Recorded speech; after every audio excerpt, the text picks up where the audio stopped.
Hey, welcome back to another episode of the Retrospect.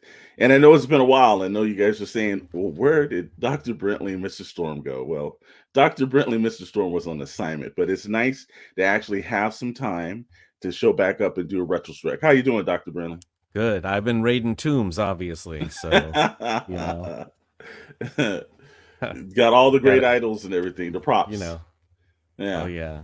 We'll let people also know is that I was supposed to be technically short rounds, but to find a distinctive Giants hat from that era, I came to find out extremely hard.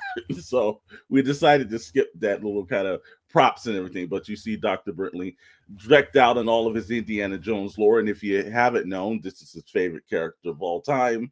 So we decided to devote an episode of retrospect. Let's break you down to what the retrospect is, though. Retrospect is a film series between myself and Dr. Brentley, two lifelong friends, screenwriters, and lovers of films, obviously.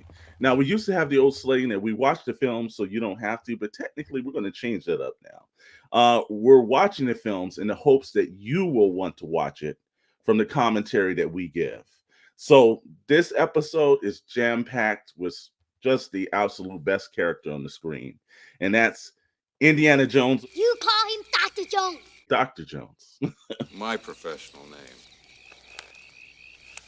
This film series a little differently. Indiana Jones last year back into the spotlight with his last film. And whether you like that or not, the character itself has been in all kind of lore, from anything from comic books to video games to television shows. So this is a two-part series. This is episode one. We're going to go through everything of the film series, and then part two that you'll be able to watch later on will deal with all the other outside things, from comic books to novels to video games to toys to all the other iterations that Mr. Jones has been in and everything, and Lucasfilms has taken him on. But tonight we're diving into films, and not only will we have the indie films, we will have either his inspirations for the character, and that would be George Lucas, or we'll have the knockoffs. I'm sorry, the other studios that decided that they wanted to get in on the Raiders of the Lost Ark phenomena. No heroes ever have been more courageous. What is that? How the hell should I know? Matt, shoot it! But tonight we're going to start off with Raiders of the Lost Ark, 1981, Paramount Pictures, Temple of Doom, 1984 to follow up. The Last Crusade, 1989, also by Paramount. Kingdom of the Crystal Skull in 2008, that was the last under the Paramount banner. And the last film, The Dial of Destiny, 2023, and that was by Disney. So, we've got a lot to jump in tonight. And again, after we do the indie films, we'll do some inspirations to some of his knockoffs, and we'll really list from there. So we're going to start off with Raiders of the Lost Ark, or like most people say, the best indie film of all time. Yes. And you'll notice on the boxes, they've changed the name to Yes. Indiana Jones and the Raiders of the Lost Ark. No. They didn't change the title on the movie, though, because when you watch it just says Raiders of the Lost Ark. Well, that's a George Lucas phenomenon. He usually has a chance to go back, revisit certain things, and thinks he wants to make changes to the scenario. And I can understand it as well, because Raiders of the Lost Ark, you can see some of the inspirations of Secret of the Inca. And, there's not, they don't basically use the title name character in front of that as well. So you can see some of the lore and everything, but we'll get back to that a little later. I can tell you that Raiders of the Lost Ark was an actual one of those phenomenal films of that era that I think shaped how we saw films from the 80s and beyond. It had such a distinctive storytelling to it. Obviously, it had Steven Spielberg, which, let's be honest, he was riding some waves in from the late 70s, and he just kept that going through the 80s. So now, although this is the first movie back that he had to prove himself again, because Close Encounters of the Third Kind was a big movie, but it wasn't quite the hit that Jaws was. And then he did 1941, which was a terrible disaster. But I think also in his benefit as well, Jaws was something that just came out of nowhere. No one was expecting this. People thought, pretty much the studio thought this was probably going to be a failure with all the delays and all the over budgeting and all the craziness that happened with the film. So, to have a mega hit like that, and then you come back with a film because you're going to take that chance and you're going to say, I want to do something that's a passion project. Close Encounters of the Third Kind was. And now later on, hindsight's always, 2020. And now we're looking at it and now we see it as a great film. But at the time, people were like, well, you just didn't deliver a Jaws. So his good friend George Lucas, which we'll say, threw him a lifeline. And he did. He threw him a great lifeline. And you can see through any of it, if you have an opportunity to watch any of the behind the screens makings of Raiders of the Lost Ark, it had a very Jaws feel to it as well. There's a lot of improv things and situations that had to come on the fly.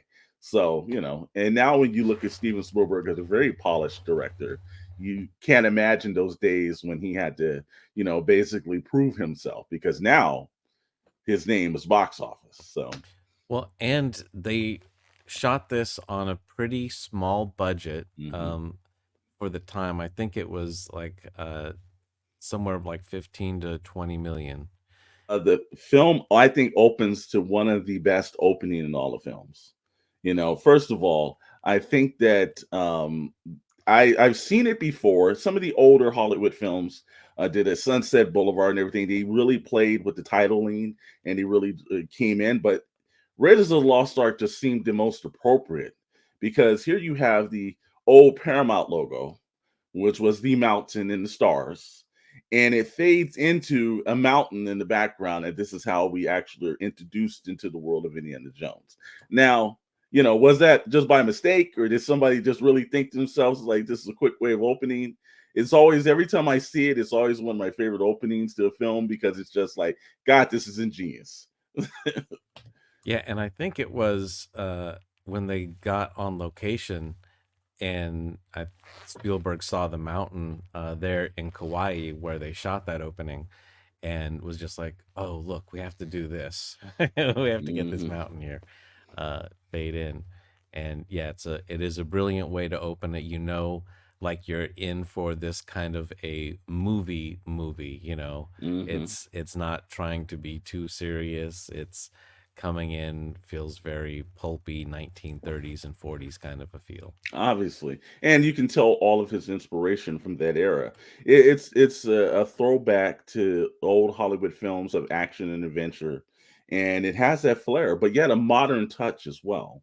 He never really seems like it's so outdated that some of the verbiage and the things that we look at, even today when I rewatch it, it doesn't seem like it's a film that's out of place. It seems like they could have made that film in the last 5 or 6 years, and we would still think that it was a really remarkable film. And the beautiful aspect about Indy is his personality. Harrison Ford, love him or hate him, which I don't know anybody that hates him. Who hates Harrison Ford? Come on. He has a great screen presence to himself. Of course, most people remember him from this Han Solo role, or you probably remember him in American Graffiti. But whenever I think of Harrison Ford, I first think of Indiana Jones. And I don't know why. I know a lot of people see him as Han Solo, but I think it was more as Indy. He had a bigger film presence. And I think that he was the quintessential star of this film. Yeah. And Raiders and Empire fight back and forth between what's my favorite film of all time, released within a year of each other. No way.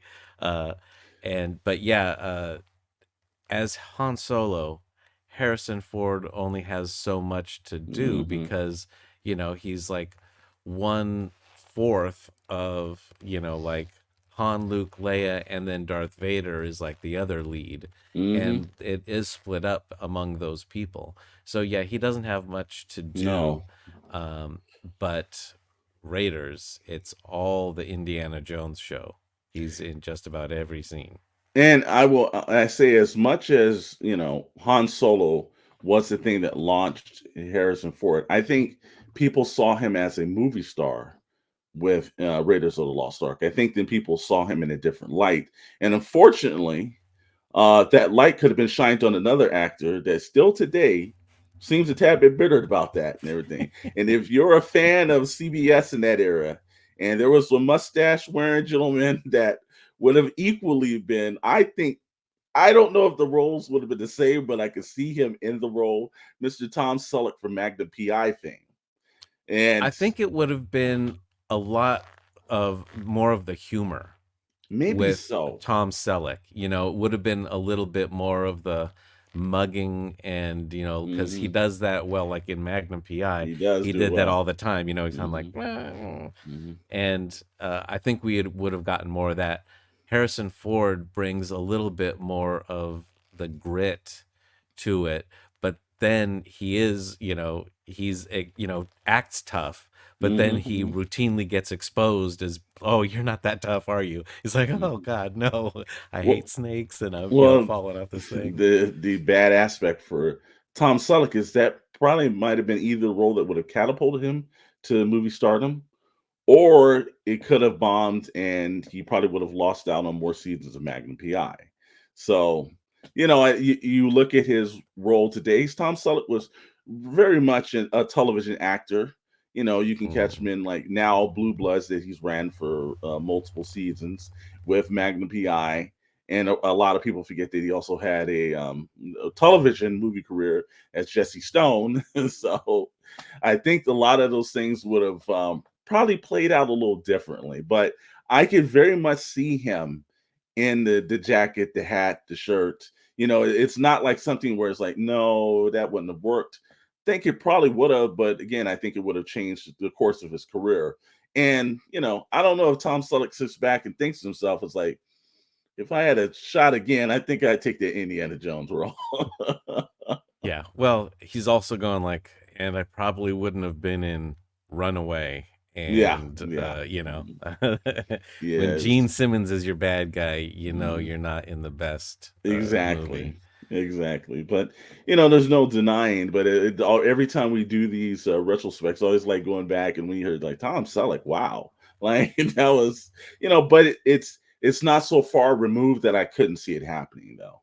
But obviously, fate stepped in, and Harrison Ford actually wrote that train wagon and bankroll off into the sunset. The one thing I loved about Raiders is it plays into a lot of the world globe-trotting kind of effect. There's obviously his main source of villains. It always seems like this comes around in all of his films is the Nazis, and it's towards that. It's near the end of the war almost era. And they're looking for sources of, obviously, artifacts or something that will catapult them into the success of the war. And in this one, the Ark of the Covenant is, me being a Sunday school kind of going kid, was wow. There's a lot of lore. As you can see, there it is, right there. Oh, no, you're not supposed to open it, man.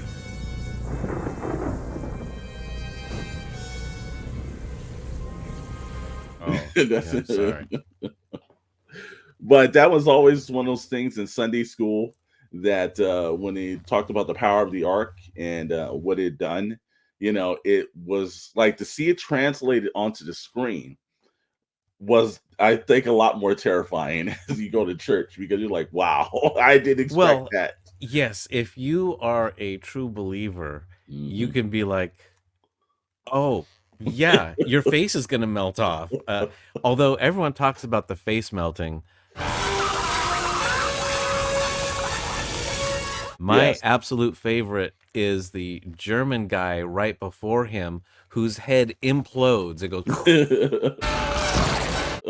it's totally different effect, but I like it more but I think that shocks people. And then now their eyes are wide open, and then they cut to the melting face guy,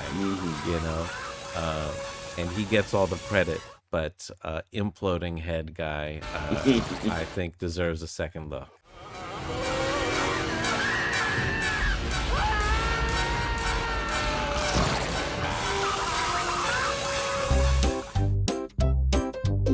Rated PG. Well, the aspect for me more or less is just like, that was one of those relics that you taught extremely well in Sunday school, and I knew that the outcome was not going to be well. So if you were in church on Sundays, you heard anything about the Ark of Covenant, you knew something bad was going to happen. Yes. And I can imagine, going to theaters in the Bible Belt, and the last 15 minutes of the movie, everyone's got their eyes closed. Don't look into it. But it's got there's more than just the special effects that ILM kind of performs for this film, and there's a little bit of there's not a crazy amount like they would do in CGI today. More or less, these were some animation, a lot of practical effects, and then there was just this point of stunts and action. But the action is ramped in this movie. There are moments and sequences in this film that are fantastic. There's plenty of chases. There's never a dull moment.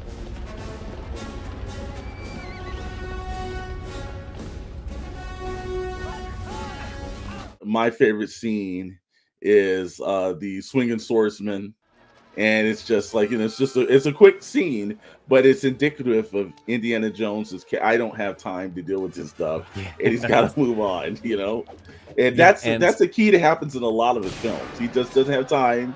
How can I get to a quick solution to get past it? It's a great character bit because it tells you everything you need to know. It's like, yes, a more honorable man might sit here and have a fair hand-to-hand fight with you, but it's not me. It's like, no, I'm going to lose that fight against a guy with a sword who knows what he's doing. And that's the thing about the film, is that it truly is an adventure film. It's one of those films that we see that there's certain things taken from older films from the past of Hollywood. There's the map on the screen. If you've ever watched any of the old serials that's played, you've seen that when they already do the globe trotting kind of scenario. So they didn't invent the wheel, but what they did was they modernized it and made it their own. And I think that's a lot of times people say, well, that's kind of like the plagiarism, or did they copycat the movie? No, there's homages to things at times. And if you do it right, I'm sure a lot of audience members that were a little older that remember watching films in the 40s and 50s could sit down and appreciate that kind of filmmaking, because it does seem like it's a great throwback of the past, but not something where they claim like we invented the wheel. It's like, no, we're just homaging it and making it a little bit better. Someone that does it nowadays is like Quentin Tarantino, where he is influenced by movies of the past, and there's some scenes that are straight up, it's not a copy, because what he does is he usually will have something that's similar, but then he takes it in his own direction. And, other people, they just copy, and they don't do anything different. So it's the same thing here, where he's taking like the concept of Secret of the Incas, but making it a big action adventure movie, where that was more of a talky drama in a cool location. Yeah, well, I think that one of the main aspects that goes a little bit different from Raiders is the villains, while they are colorful, they're not too big that he can't defeat. I think a lot of times you go into films, that guy by the plane. Well, no, but you figure Indy had to outsmart him. It wasn't so much that they had a figure that was so impossible for him to beat, and they were very like modern era kind of characters. Where it's like, look, if you just had a little bit more strength, a little bit more bronze, you could beat these guys. But it was never something that you figured that he was outmanned or some kind of crazy power boost or something. They just did it to the point where you knew it's like, no. Indy can make it out of this. And yet in a way that you were always kind of worried about, it's like, well, can he make it out of this? Because the odds seem stacked against him, but not in so much of a supernatural unfair way. I will tell you that's what makes the movie good. And it's his knowledge, that saves him, because he knows that you shouldn't be looking into the Ark, whereas everyone else is interested in seeing what's inside. Exactly. And Well, I it's think like, it's also oh, too is the point of treasure and whatever, and obviously them being Nazis and a lot of times not respecting the aspect of religion, and that's why Indy was actually brought into this. Is that he's very knowledgeable. He's a doctor. He's not some or a professor. He's not somebody that's just like in this for like gold or riches or anything. And I think that's the difference within the Indiana Jones lore compared to most of some of his knockoffs. These are more or less treasure expeditions, and it's like, can we get rich scheme? I can find this treasure. That's not what he's in for. He's in preserving artifacts that he believes either should be returned to the country of origin or in museums for everyone to appreciate. That's what sets him aside, his code and his ethics, compared to a well, lot of the other films. although he is more interested in the outcome Of as course. opposed to how he does it, because the things he's doing not entirely legal. He does murder a bunch of people. Well, You they kind know, of ask for that themselves, man. that's true. He doesn't start anything, That's true. but He'll finish it though. He doesn't have a problem with not finishing it. yeah. And I think that's what makes India a little bit different. There's codes. If you look at some of the superhero films, there's codes. There's sometimes a no kill code or something else. Indy's gonna get it by any means necessary, and however he has to get out of it. And there's, look, for as much as we love Raiders, there's not an over seemingly version of violence in it, but there's just enough. you know.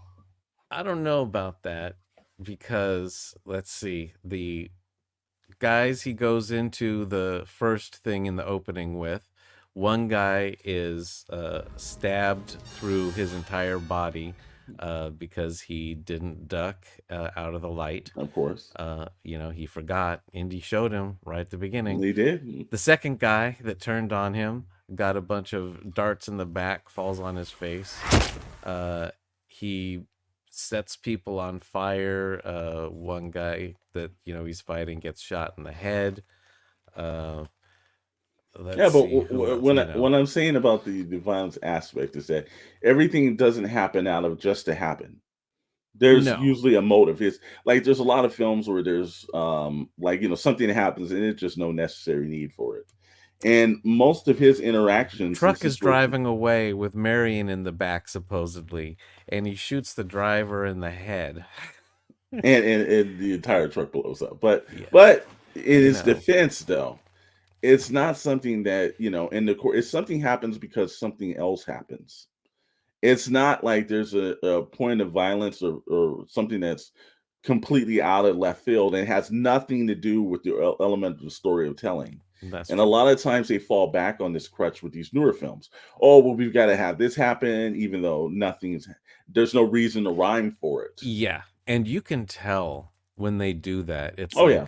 all of a sudden, it's like, oh, here's the bad guy. Just when we had a moment to catch our breath. hmm Uh, and it seems forced a lot of times. And yeah, these movies, it is quick paced, but it all makes sense about when they're being chased and why they're being chased and all this kind of stuff, and when Exactly. people are finding out information. Yeah, and again, like I said, again, we're watching the films, so you want to. The ending is probably one of the best in ending, where he's basically like, "What are you going to do with it?" And everything. So we got a top men on it, and it's just one of those aspects that just seems to be that the hero doesn't win out, especially if he's working for the United States government. It somehow backfired for him. Yeah. Well, real quick, in this, it's got, I think, the best movie stunt work that's seen in the desert truck chase. Uh, Amazing stuff with the guys falling off of the truck, the guys going under through the windshield, Mhm. flips off of the motorcycle crashing. And it's a bunch of old Hollywood stunt work. This part where he's Yes. being dragged behind the truck, but that's like if you change that to the old stagecoach days where somebody's being dragged behind the stage. Like they didn't invent the wheel, they just modernized it. Hmm. And that's the thing that made it really exciting is that you're seeing real stunt work done by real professionals, and it's not some fake screen or something. They're performing really tough, Well, complicated stunts. and this is why also I think some of the later movies, Yes. 4 and 5, Hmm. uh, don't have the same feel as the originals, is because the originals, they were actually having stuntmen go out and do some of this stuff for real in a real location. When it's all on a green screen, or even if it's not, but it looks like it is because Hmm. everything is so heavily color graded and, smoothed out or whatever, uh, it just doesn't feel real. And you Hmm. lose that sense of, like, oh God, I hope that guy's okay. Like, um, in the third one, there's a great stunt where the guy jumps from the horse to the tank. Hmm. The horse rides up a little bit higher. The guy jumps off, and that's a real stuntman Hmm. jumping. What do you do? There's no guide wires. It's like, no, I'm just gonna jump from the horse to the tank. Hmm. And you do it once and you make it and you're safe. Then let's stop there while we're ahead. Hmm. Um, Well, I think that whether there's also a reason why 4 and 5, Harrison was up there a little bit more in age, and I think it was a little bit harder to get stuntmen that well, of that age and category to do those jumps too. but you don't have to have him doing all No, this no, crazy no. death-defying stuff, but I don't think that. Well, we'll get into it. Yeah, I we'll don't go. think they handled it correctly. Exactly. Well, again, as we move on from the Raiders of the Lost Ark, the first film, usually and again in most people's eyes, the best Indiana Jones film. We're going to move into his follow-up, 1984's Temple of Doom. And while this one's always kind of controversial with people, because some people love this movie and some people don't. I'm of one of the fanfares where I love Temple of Doom. I I thought the love it. entire action was fine. I thought it was a very good sequel. In fact, I put it in, my top 10 of all best sequels to films, along with Empire Strikes Back. And I would say probably Hmm. the Dark Knight. There are some films that just I thought it was a even better film than its predecessor. And I love the way the story starts off. It has this grand sequence in the beginning, kind of like the last film, and that's what most of these indie films have been known for. The grand sequences in the beginning of films, which is a throwback to old Hollywood as well. And the action just ramps up once you start going through that scene. And they introduce one of his favorite sidekicks, because we don't get to see too many, especially ones that actually make it through That the make entire it. film. But they introduce short rounds and everything. Yes, which we see little Shorty. short round, who is a fiery version of an adventurous sidekick. He is in every possible way not a like total sidekickish kind of scenario, but he does his job. He plays his role Mhm. perfectly, because sometimes short round becomes a little bit of a lead in the story as well too. So Well, I mean, he is the one that saves Indiana Jones numerous times. But before we get any further, I want to show people this is a new drink I made. This is the Shirley Temple of Doom. And as you can see, it will have the full recipe on the channel. But it's got a maraschino cherry in there for the heart that is pulled out of the sacrifice victim. It's a Shirley Temple with a little alcohol in it. But in fact, what we'll do is we'll drop that recipe in the description, so you can probably make yourself the Shirley Temple of Doom. Or if you don't want a Shirley Temple of Doom, you can add your extra things to, bring it up to that level. just, yeah, you can have just a Shirley Temple. But if it's one of those days, Yeah, you your might need to up it a girlfriend little. just exploded because you murdered a guy that was driving the car, you have a drink. Might want to. And actually, the funny thing too is the movie starts off in a club that a lot of people still to the day do glance over, but Club Obi-Wan. Now, if you're a Star Wars fan, you'll know that reference. But I can't tell you how many times people have glanced over that, never paid attention to it, never thought of it, and they were like, "Oh, wait a minute. Oh, okay, I get it." It's such a little subtle kind of like throw, and if you're a true fan, you pay attention to it, you notice it. But there was also released by Hasbro an actual thing that Dr. Brentley's had trouble with, which was Club Obi-Wan Indiana Jones. And you can watch some of our other episodes on Pistol Plastic Inc. or anything else on the network, and you can see his expression because the Club Obi-Wan was a point of contention for us for a very long time. But there's so many colorful references in the movie.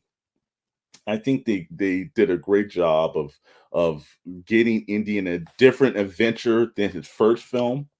It's not like a lot of times sequels rehash the success of the first film. And while this one had the elements of story writing, music, acting, stunts, but it didn't replicate the story. The story was No, something new, written, and moved as well as the first film. Raiders is an action adventure where it is a full-on action movie with adventure aspects. Temple of Doom is a horror comedy. There's a lot more of the lightheartedness because they go down a much Mhm. darker path as well in the second half of the movie. Uh, and I think it does need that. And I just love the tone of it as well, where it goes from a silly comedy Mhm. to, oh, they're ripping your heart out. Exactly. Exactly. And now, but this time, his villain actually did seem a lot more supernatural in state, and the odds were teched up just a little bit more than him just in the first film, Raiders of the Lost Ark, where he seemed like he was fighting just really regular men, either they're big or large or whatever, but he was fighting regular Yeah. men. This is like, he's fighting somebody that's technically tearing people's hearts out of their chests.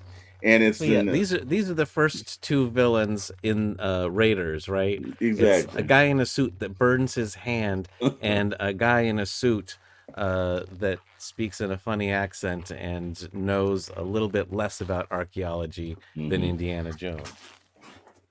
And I think the way that they had came up with this storyline's a little Mola bit different. Ram. Oh yeah, there you go. Yeah, that's a villain, when you got crazy headgear on and you can reach in through someone's rib cage and pull out their heart Well, and keep the people alive. thing that I think works well for Temple of Doom is that you're Indy's not expecting an actual expedition this time.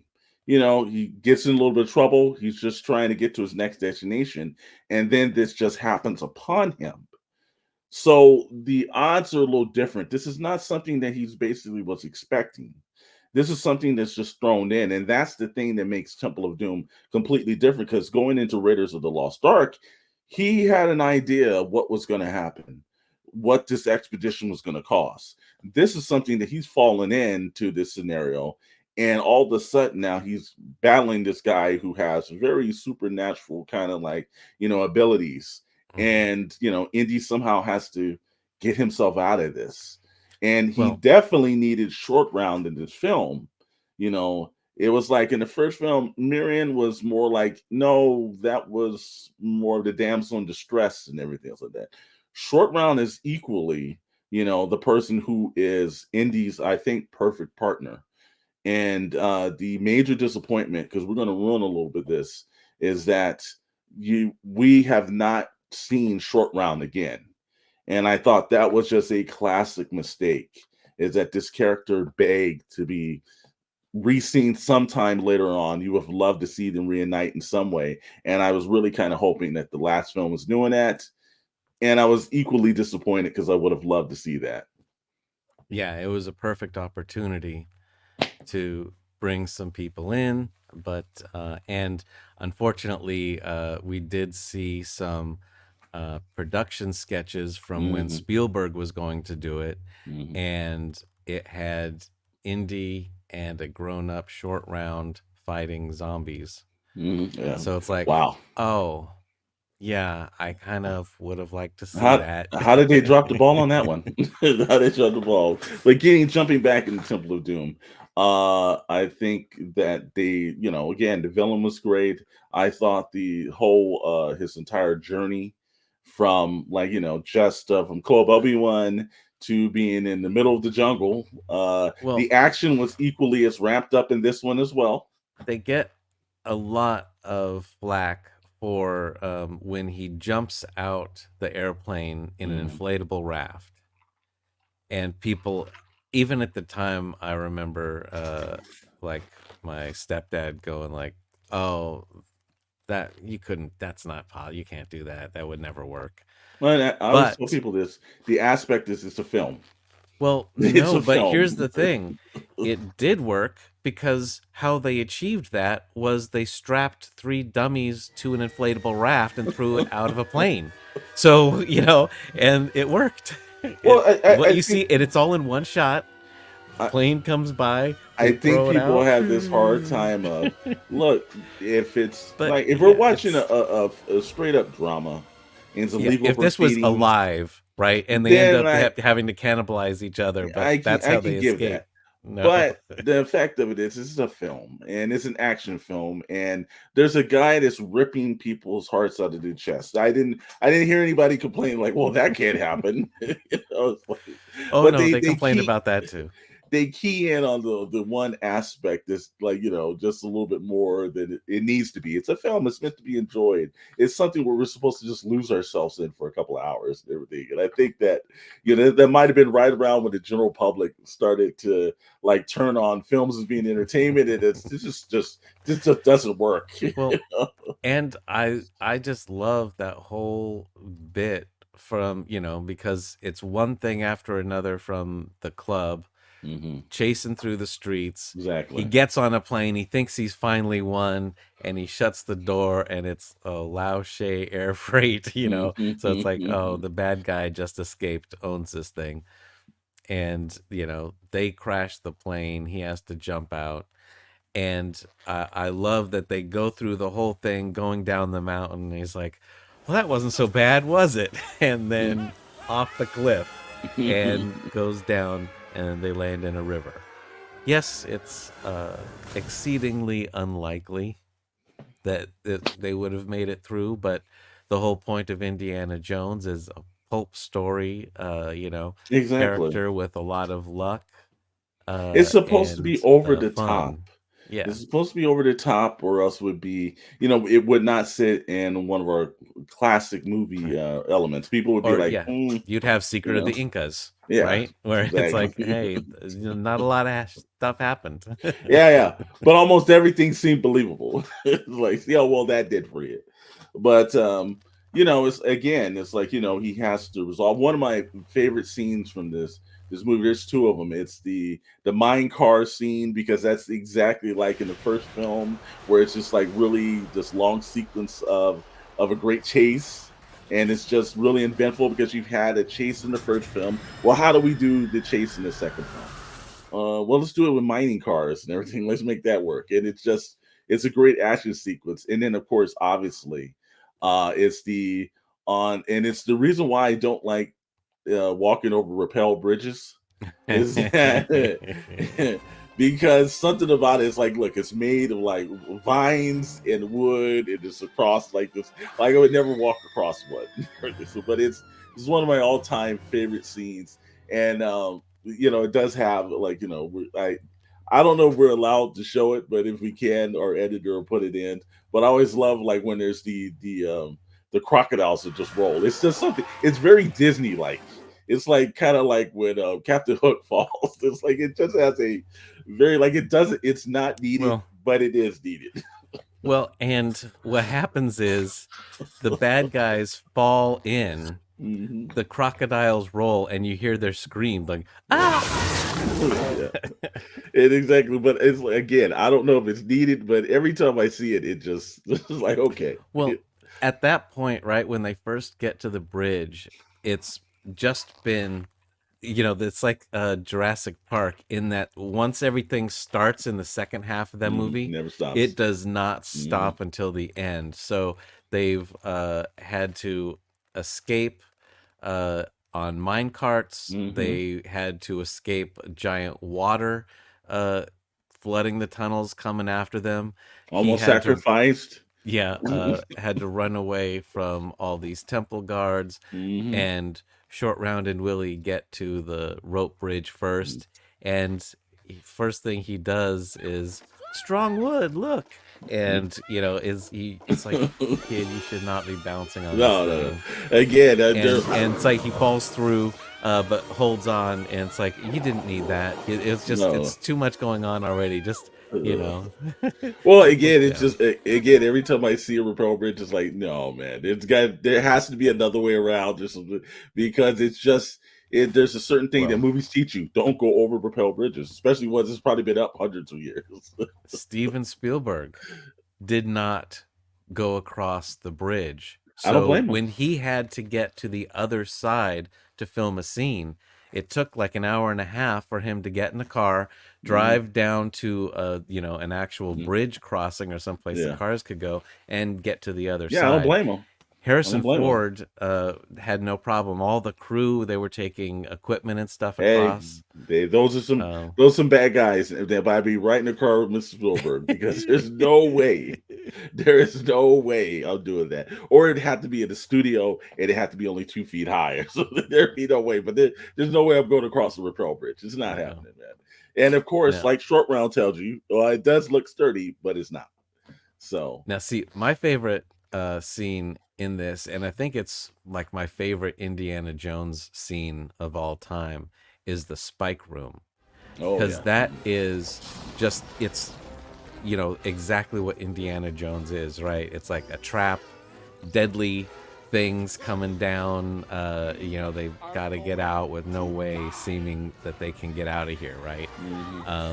But it's just, it builds and builds and builds on each other, and then the one person that can save them is outside the room screaming about bugs. It's great stuff. But one of the things that this movie did, or the script did, was they took some things that were in the original script for Raiders that they couldn't fit in to the movie, and I actually have a third draft of that script that has the Shanghai scene, where originally in Raiders, the staff of Ra was in 2 pieces. Okay. So one was with Marion, and the other was in this gangster in Shanghai. And so he had to sneak into his place and steal that one piece. And how he gets out of it is the guards are alerted, and they start shooting, and he gets behind a gong, and the gong rolls while they're shooting at him, and he jumps out a window and has a car chase out.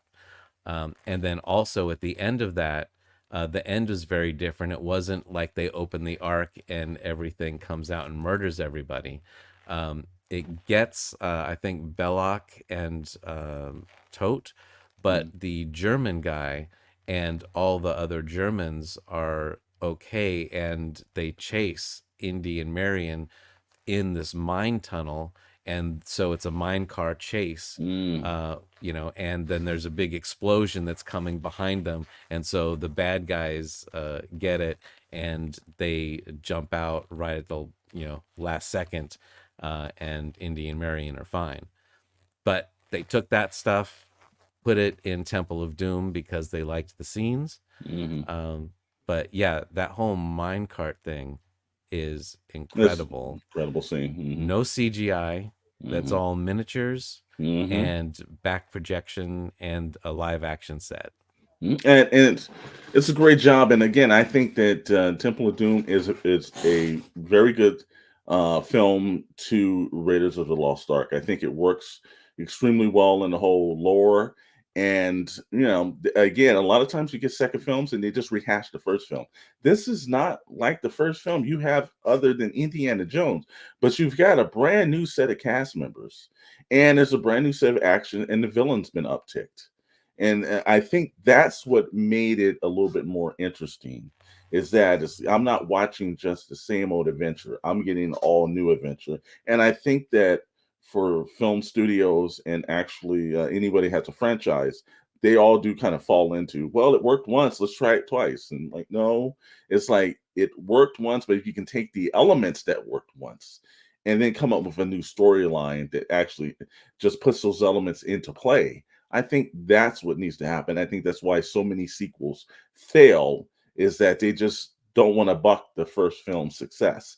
And like Temple of Doom is really kind of gambling if people will want to see this character again in a different kind of feel and setting. And they just nailed it, man.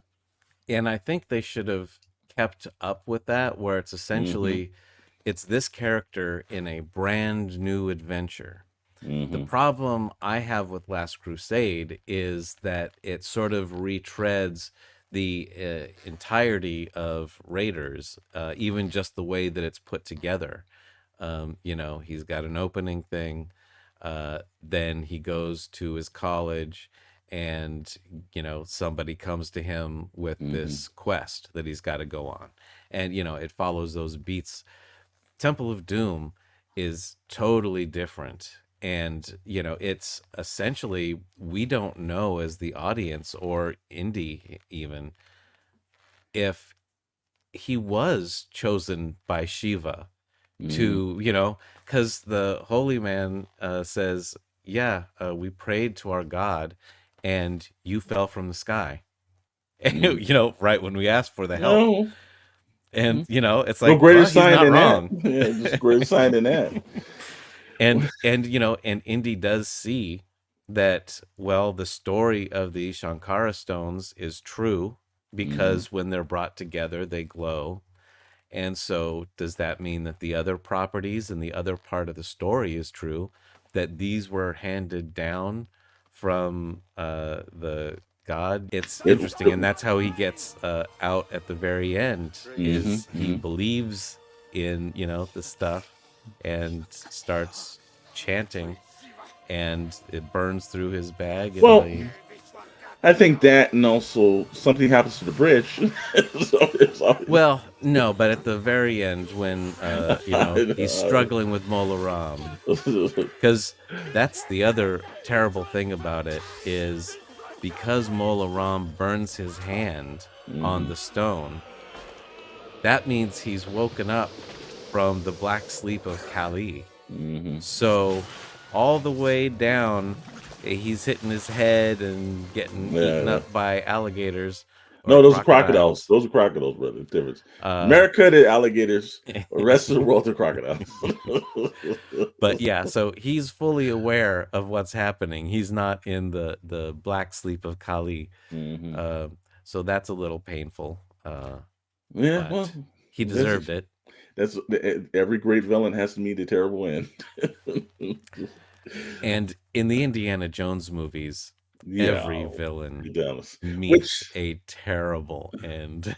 Which ends always come, and so it always has another beginning.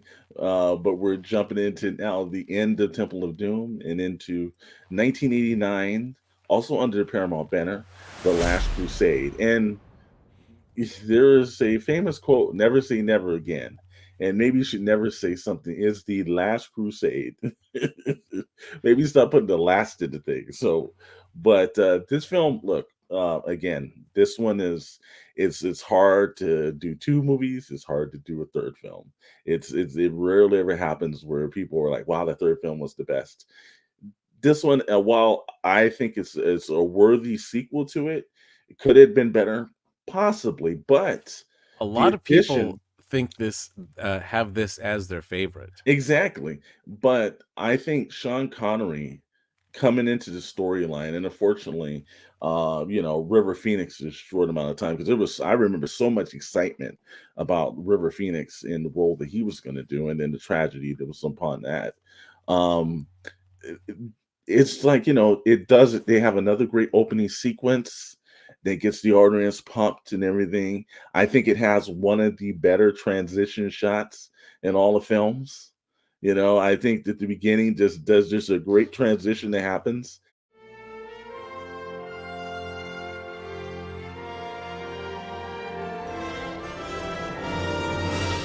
And it just, it's one of those things. And again, we don't try to always ruin the movies for you, but there's a sequence you might want it. The beginning sequences is very good. We learn his reasons for the fear of snakes. Yes. He gets his whip, his fear of snakes, and his hat within the span of about 10 minutes. But also his inspiration of his look. And you know what, that's always the one aspect, is that I always wondered if we were ever going to have him in one part or another, talk about that guy's adventures, or if he had kept track of it, because technically his whole stilo and everything comes directly involved due to this title character. And that is an interesting story that I don't think anyone's told. Is I don't think so an either. older Indy, 10, 20 years after their first meeting. Now this older guy who is obviously a thief, he is a Tomb Raider. Yeah. And yeah, that would be a cool story just But to see. I give him credit that was the thing that basically shaped his future, because we all have in certain parts of our lives or situations somebody that we look to, that we have a little bit of admiration towards, and whether it's good or bad or something, they shape who we are. And that Tomb Raider shaped the entire look and the style and the movement of Indiana Jones. And we also learned that technically Indiana was technically not supposed to be his nickname. There's so many aspects. I think Sean Connery just did a brilliant job of stepping in, because you can get somebody of Sean Connery's caliber on screen with Harrison Ford that can usually overshadow, and I don't think he did that.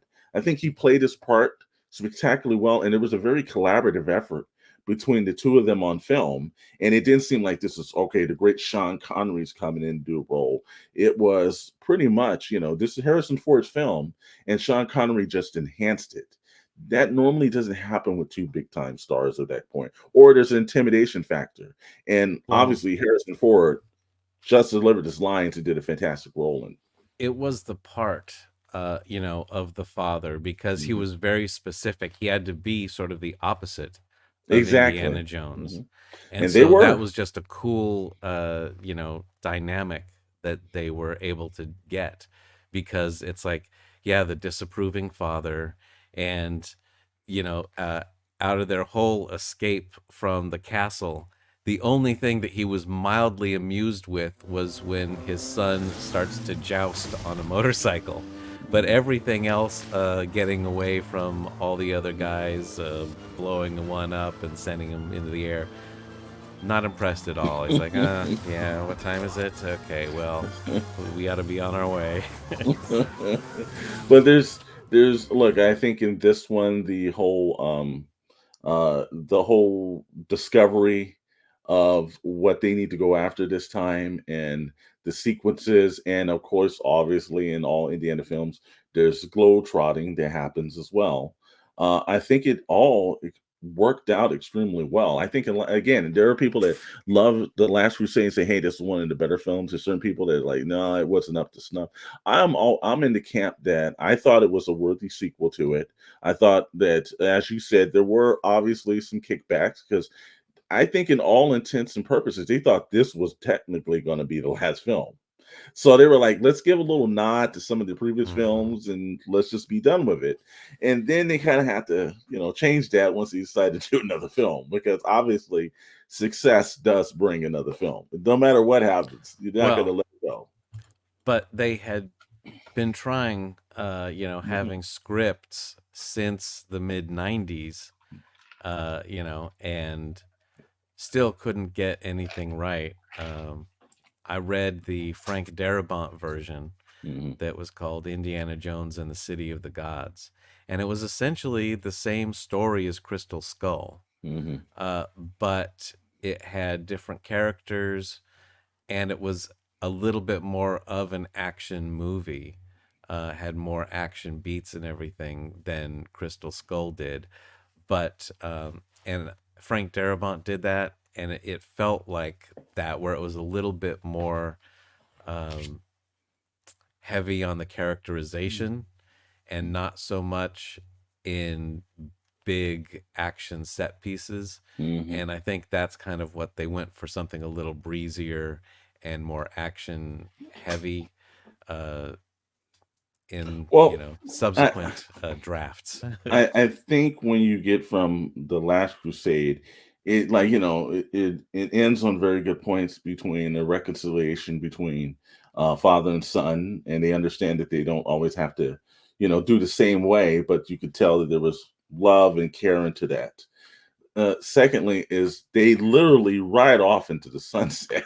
They literally ride off into the sunset. So it's kind of hard to come back from that. But that leads us into 2008's Kingdom of the Crystal Skull.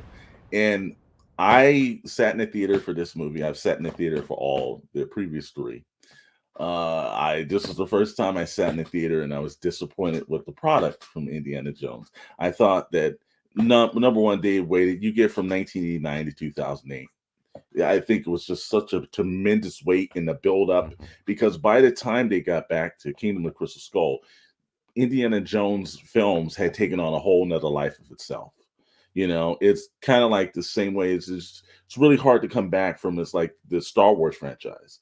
When they did have a brand new Star Wars film, people were like, oh, it's not as good as the first three, because you've had a generation of people now that have put this in their minds. This is one of the greatest film series of all time. It's hard to build up on that, doing something years later. So it was going to be, in my opinion, always a complete disappointment, because it was better in people's mind than it was going to be on the screen, man. I think the main problem they had with Crystal Skull is they went too far away from the formula they established in the first three. And I understand George wanted to do a science fiction kind of 1950s B movie kind of a thing, but it didn't really work with the character. Now, you could have that as, the end reveal or something, but I don't know that doing that through the whole movie, because, like the whole nuclear thing, that was not necessary. No. And that was the first time they had a beginning sequence to an Indiana Jones film, and I thought it didn't work. I just thought that it didn't work at all. I was actually thinking about what, it's like, it feels wrong, but I don't know what it is. But the thing that I thought of that you could keep that stuff at the beginning is the whole thing that they're trying to find in this ancient weapon from, the Mayans or the Aztecs or whatever it was, is this device that is essentially like a nuclear bomb, and it's what destroyed this civilization. And so it's like this power was hidden away so that no one could do it again, and you could do like parallels of the nuclear age and this thing that destroyed the civilization. But they went with aliens. and I will say that sometimes too, one of, I think, George Lucas's best assets was that he was just experimental in a lot of stuff. But I think when it was an older George Lucas, he was more reflective. And I think that, what he did was, obviously, there's a reason for having too much power at times. Sometimes when he was doing the early Indiana Jones films, he was a little bit under some of the studio thumb a little bit.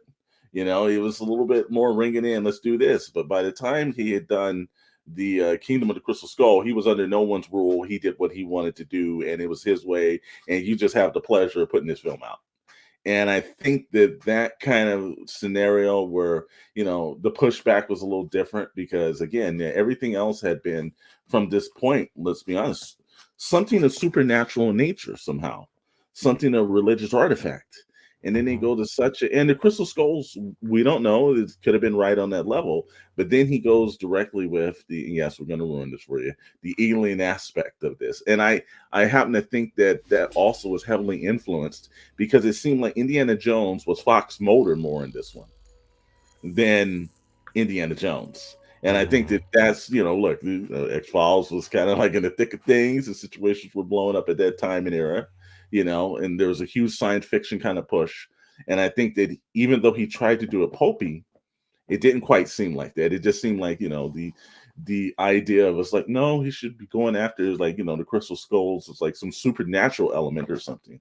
And, again, it was one of everything seemed retreaded. They did have a chase scene, but you had a sense of I've seen this, done this. It was too heavily reliant on a lot of CGI. It was too heavily reliant, and I thought the alien sequence did not look good.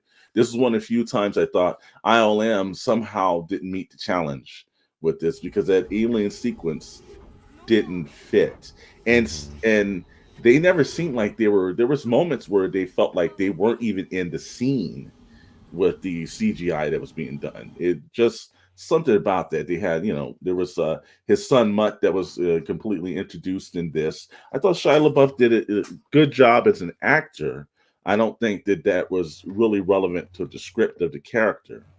They tried to do a very Marlon Brando-ish kind of like Rebel Without a Cause kind of character. So there's a lot of like old movie throwbacks that was done in this that I didn't think worked, but that's not to say that, Shia LaBeouf didn't do a good job as an actor. I thought he was fine in the movie. No. I just think he didn't have the best material as usual. Yeah, I actually didn't mind him in this, but they did give him the worst scene in the whole movie. You're like, well, nothing could get worse than Harrison Ford jumping in a refrigerator to escape a nuclear blast. Well, you're wrong, because not only are there CGI prairie dogs to go around that scene, but later on, Mutt gets to swing with monkeys. Yeah, they did It's this. so bad. I understand that they also brought back Marion involved for this and situation. Obviously, we find out some kickers in this. We'll let you watch the film to get some of it. But overall, it was disappointing. And you're like, okay, so that's why when we heard that they had heard for a very long time, they had teased that they were working on this. But they said there's going to be another Indiana Jones film. Harrison Ford wants to come back and do one. And like, okay, wow, they're going to actually uptick this. And we're going to see like, the redemption from Kingdom of the Crystal Skull, which leads us into 2023's Dial of Destiny, the first Indiana Jones film under the Disney banner. And Dial of Destiny, I will say, was better than Kingdom of the Crystal Skull. They had very good moments and everything, but the same flaw happened. Now, this film was not directed by Steven Spielberg. Initially it was, and then he bowed out. And, we can hypothesize why he did or whatever, but I think that he did himself a better favor because maybe there's a time where you feel like, you know what, maybe the story's not in me, and I don't think that it's going to work. Yeah. And I think it's best if you step away and maybe have someone else. James Mangold actually took over the reins in this one. And while he's a very worthy director, I think he missed his complete mark with this film. I thought the villain was terrible in this movie. I thought the whole mystical device that he was going after was just it just didn't meet the snuff to what normally the Indiana Jones stuff was. It was grand in scheme, but I think that was only it because it didn't make any sense, this weapon. And I thought that the CGI did not work. But there were moments though. There are moments in films. There's a situation, indies, there's a point where it's now, he's in a reflective period of his life. He's not the globe-trotting kind of guy anymore. He's the professor. He's kind of tuned in. The world has changed. There's men on the moon and situations. And Indy, it seems like the days of travel and adventure is beyond him. And it just had a sense of closure in the film. But I thought the one bit that they did, and I'm not going to ruin this, but there was a character that should have reappeared, several of them, and he decided to do something quite different. And I'm not going to ruin this because you have a chance if you have Disney Plus, or you actually can just get it from you. You want to go through the film and see it, because this is the main catalyst of Indy's attitude and his change, and it's his. I think his whole outlook on life has been kind of radically changed by this event that happened. I thought they missed a perfect opportunity to have Short Round come back, like we were saying. I think this could have been a very passing of the torch film, and I think they missed and wasted an opportunity on that. But Well, the they main, tried to pass it to the wrong person. yeah, they did, they tried to pass it to an individual that was not worthy of being passed to. They just created a character out of the flux that we had never seen, never heard, or anything else from. And I thought that, okay, and maybe it was one of those things where they had an actor that they didn't want to bring back for some other reasons that might have been personal in nature due to certain scandals or certain situations, maybe. But I thought that this was one of those times on paper it didn't seem like it worked. And I'm always an advocate of, it doesn't seem like it's going to work on paper, it's not going to work on screen. And it did not work on screen. Although there were several beautiful moments, but it just as a whole was like they wasted the Indiana Jones film. You could tell that it was not directed by Spielberg. Yes, you can. Even Crystal Skull, for all the flaws it has, it moves. It doesn't stay too long in any scene, and it's got great camera work. And this one definitely is a lot slower. It's the longest of any of the Indiana Jones movies. It's an hour and a half instead of just 2 hours like all the others. And you feel it because, it still should be an Indiana Jones movie. It doesn't matter if the character is 70 or 80 or whatever. You can still have movement to the story and not, like a lot of people, when they try and bring back these older characters, they want to have them in a terrible place where they like hate their life and everything that you've seen them do that you loved from their previous stuff. None of that matters anymore, and they're running away from it, and they don't like it. And so they're usually a miserable person, and then by the end of the movie, they get back to the place that you left them in the last movie, and you're like, well, why did it take so long to get here? He still should be Indiana Jones and be, taken on another adventure, go, and he should be the one saying, I got maybe one more of these left in me, instead of him having to be pulled along and telling everyone, oh, you don't want to do this, blah, blah, blah. It's, not worth it. And I thought that this film did one major thing that I thought they had characters in the movie for no reason. And they quickly dispatched those characters. And they built them up like, whoa, this guy, and it's like, okay, that character's gone, that character's gone, and I'm like, well, then why even bring the talent in if you just might as well got a bunch of unknowns for this scenario? Yeah, also there's a couple people. You're right, because it's like if you're on the poster or they've made an action figure of you, you should probably last through more than like 5 minutes of the movie. It was they had main actor characters come in just to get rid of them as quickly as they came in. Now I don't know if that's due to transition, because again, we're in the business, we understand sometimes scripts are cut, scenes are cut, things are done, but it seemed like just this one was, again, if it's not working on the page, it's not going to translate to the screen. This one did not work on the page. And I don't know who thought that they were forcing this to work on the screen. It did not work. I will say I did enjoy the opening of the movie, like Act 1, where it's the de-aged Harrison Ford, and it mostly looks good. And mostly, this is a much better CGI job, I thought they did. in like most of the indie films. They did a great deal. Opening Yeah. sequence, and if you can get through the first 5 or 6 minutes, then it's like you are disappointed with the rest of the product. And you're like, wow, what just happened? It Well, show promise and it taint quickly. yeah, and I think it's just partly the story they decided to tell, Hmm. because it's like they have all these pieces that should work and it doesn't. Hmm. And, that could just be a bunch of rewrites, a different, versions of how the story is being told.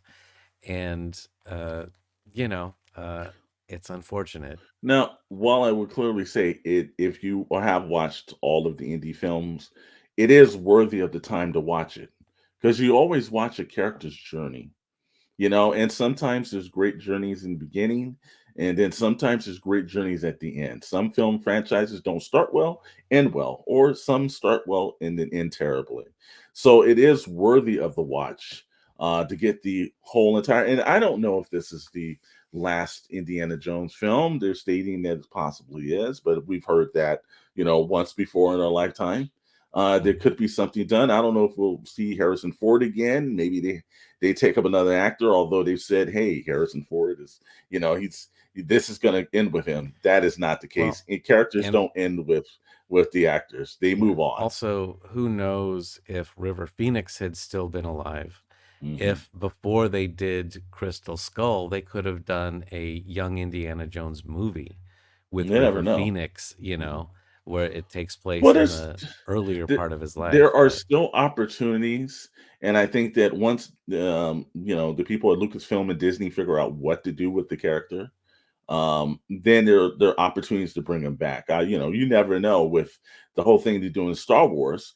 Some of the characters have come back in film version or they came back in animated version. You never know what they have aligned. It could be an Indiana Jones animated series that Harrison Ford could voice. We don't know. I think the door is not closed as much as they say it is. I think it's just that it's unfortunate that the last two basic areas of indie was not an exact tone. The film never seemed to tone. He did things in this last film that his moral compass would have not had him do. And I mhm. thought that that was a little bit disappointing from that aspect. And again, I don't think he's written off into the sunset this time. I think there'll be other versions of him and situations that could come up. I don't know if Harrison Ford's going to be involved in that, but I know that this is a character that should not sit in a film vault and just get dust on. I think you should bring Well, it out. animation is a perfect way to continue it, because Exactly. as we've seen with like the Clone Wars and that Hmm. style of animation, I you think it can worked. do that with an Indiana Jones show, set it in his heyday in like the 30s and 40s, Hmm. and you can have all those fun uh adventures when it's a young indie. And Hmm. uh I don't know. There's just so much you can do. Well, I think the Um, limitations is not with Harrison Ford's his age or his body yes. anymore. You can actually tell Indy at a certain time period, and due to the process of Well, animation and the CGI or 3D animation, he can still be quick snapped on his whip, and everything will be fine. And a yeah. lot of those kind of like I say hindrances doesn't have to happen in that format. And you could do stories throughout his entire life. So you can You do could. an episode that's young Indiana Jones, or Hmm. you can do one where it's like Dial of Destiny age, Hmm. you know? It's Um, right there. So, again, this is if we know Disney doesn't listen to the show, but if they did, hey, there's still more indie left. There's more adventures to be told. But now that we're closed out the films, we're gonna start getting to it. Let's go with this the film that a lot of people believe truly was George Lucas's inspiration for Indiana Jones. And when you watch the film, there are hints at it. Don't be bottled down though. It's not directly because I think that he adapted upon a lot of the traits from one character and changed them for well, Indiana Jones. and don't be surprised, because this movie is not an action movie. No, There's no no way. action scenes in the thing. No, well. It is a drama with some thriller aspects of it, and sort of a noir adventure feel. But And I will say the name of the film, Secret of the Incas, 1954. This was a Paramount film as well. So it really kind of throws in. It was Charlton Heston is the star of this film. And let's be honest, he was the only star in this film. And it's his look, right down from the hat to the classic colorization of the leather jacket to the khaki pants, but that's where it ends. There's no whip, there's no kind of like indie kind of no, scenario. he's a know? boozer and a womanizer. Yeah. Well, And there's a little bit of womanizer in cheating, Indiana Jones too, but also cheating tourists as well. Exactly. But this movie goes more. This is not. He doesn't hold Indy's same moral compass. This guy is out for the money, and that's all he cared about. And but Charlton Heston's performance is good. The movie's very slow. And while it's a great film to watch, because of the fact is that you can see a little bit of the influence of Indiana Jones, it's not an Indiana Jones film. He took the best elements of this character and transferred it to another character. And but it's a worthy adversary. One that's not a worthy adversary, I will tell you in every possible way, because there's as much as there's an inspiration to a film, then there are movies when they come out and people are like, the studio execs sit around and we know this happens. They say, I've got to have a film just like that to make me that. And it does not happen. Yeah, it does not happen. We're gonna do Firewalker 1986, a Chuck Norris film. Louis Gossett Jr. from Cannon. If you remember most of the Cannon films, there's not excellence was put into the title of Cannon movies. Well, this one it's very little Indiana Jones in the film. It's more or less like a bunch of treasure seekers kind of scenario. There's a cute girl with them as well, and that's about it. So they try to do quippy comedy between, and Louis Gossett Jr. does fine. He's pretty good. He's pretty good in this movie. But Chuck Norris cannot handle comedy dialogue. And I'm sure that, there's a little whip at the bottom screen. There's always those Chuck Norris's kind of memes and everything. We're probably going to have somebody put that into the comments. Chuck Norris can do anything. Chuck Norris is so funny, he doesn't have to be funny. Exactly. Yeah, Chuck Norris's beard is more funnier than you two. I'm sure it's going to be, but no, I can't give it a recommend. No, because we did both watch this because I remember watching it back in the day, renting it too. Obviously from the VHS tape store. There was a store you could actually go to rent before Blockbuster. Yes, you had a local store that you went to. Mine was this little mom and pop shop 2 blocks down from us. And it was one where they definitely did the rip-off Indiana Jones cover because it was like the two of them and they're in their adventure outfits and there's like this bejeweled golden knife and a sacrifice and all sorts of stuff. The movie is appropriately titled A Firewalker because it feels like they put your foot to the fire watching this film. They kind of get it in, but now a film that 100% tried to take the lore of Indiana Jones, and they really tried it and everything. And it's Richard Chamberlain, who is a great actor. But not this film. 1985's King Solomon's Mine. Now, if anyone had went into their local video shop and always the sign was please be kind to rewind and everything, this was a film that should have never been rewounded. The ending credits is the best part of this movie. I'm gonna have to disagree with you on this. Now, I actually saw this and its sequel, Alan Quatermain and the Lost City of Gold, in a theater. Was it an Now empty look, theater? the audience was not into King Solomon's Mines. But there's something. First of all, the music is fantastic. This is Jerry Goldsmith's score, and he's got a great theme song that's unworthy of the picture that it's placed on top of. Oh yes. This is a movie that, now I will say, it does move very quickly. They don't Thank have God. time for talking, so it just is like boom, boom, boom. Hour and a half, we're out, and it just moves from one thing to another. But it's one of those movies for a while that if I was feeling bad about anything in my professional life, I would watch this movie and be like, oh God, how did these people make this thing? You know, it's like, It is one of those things in our careers that if they made this, we're good. yeah, We're good. you know, it's like, I would never, like, there's a giant pot that they are being cooked in, and it changes shape from when it falls off of the thing to when it's rolling down the hill to when it's stopped. It's like changes shape 3 different times. Probably, you know, either no communication, or it was filmed so far apart and no one, you know, was like looking at the other stuff and be like, oh, no one will notice. It's a thing going down a hill. Yeah. Well, But it's it's incompetent yeah. in a Well, lot of places. the one aspect, they spent so much money on King Solomon's Mine, they decided to shoot 2 movies back to back, so they had to release Alan Quartermain.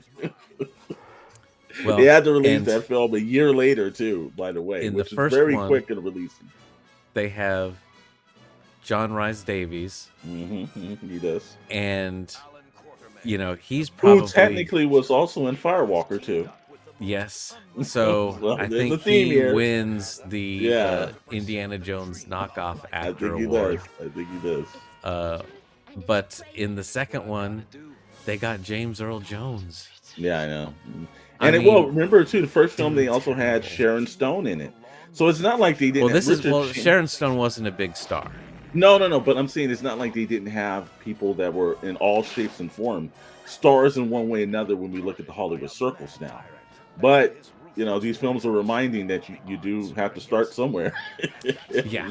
Well, it also shows that Canon said, Wow. here's a big enough check for you to show up for, you know, 6 Mhm. weeks in an African jungle and Mhm. shoot some of this stuff. And again, there's a theme here. It's canon.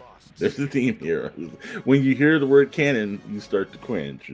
But you know, so then it moves on. There's a couple other successors, kind of in a way, but they're also a little bit of knockoffs. 2001's Tomb Raider with Angelina Jolie. Look, if you played the video game or anything, there's a direct reference to like it being the pseudo version of Yeah. Indiana Jones. If It's you know, Indiana Jones, but let's make her a woman in the Mhm. modern day. but equally a great character. It's one of the few characters that they like. You can say, well, that's they did that for Indiana Jones, but yet 100% the character has lived a life on its own. It's taken to great things. Some films have been good, a couple of films haven't been that great, but it's not so much of it might have started as maybe people said, well, that's a ripoff, to being its own character with its own Well, identity. when you think Laura Croft, right, you're not thinking Indiana Jones, even No though it's way, shape, or called form. Tomb Raider. Hmm. You know, but it does have its own feel to it, as opposed to something like Uncharted, which Yes. is pretty much just a straight ripoff, It just being in the while the modern day. while the video game is way better than the movie was, because the movie didn't have any of the elements of the video game, nor did it have any of the true elements of Indiana Jones films. But the video game has lived beyond, and I think it's a worthy successor. But you're right; it's technically a like, hey, can we update, modernize Indiana Jones? And video game wise, great gameplay and everything, but we'll touch into that a little bit more in part 2. We've got 1989's Mummy with Brandon Fraser, which we all know is 100% direct rebranding a little bit of the Indiana Jones. I'm not going to say a ripoff because it tried to take some of Indy's elements and they take the comedic aspects of it, but not so much the action and the sequence. And I think Stephen Well- Sommers couldn't pull that off. See, now this is how they market, and also you can see our retrospect on the Mummy films You can. where we talk about this one. But they were going from those old mummy horror movies, but they were like, oh, wait a second. But each one of these starts in a tomb, in a, a plundered pyramid. Well, what's like that? Indiana Jones. Well, so let's just merge those two things.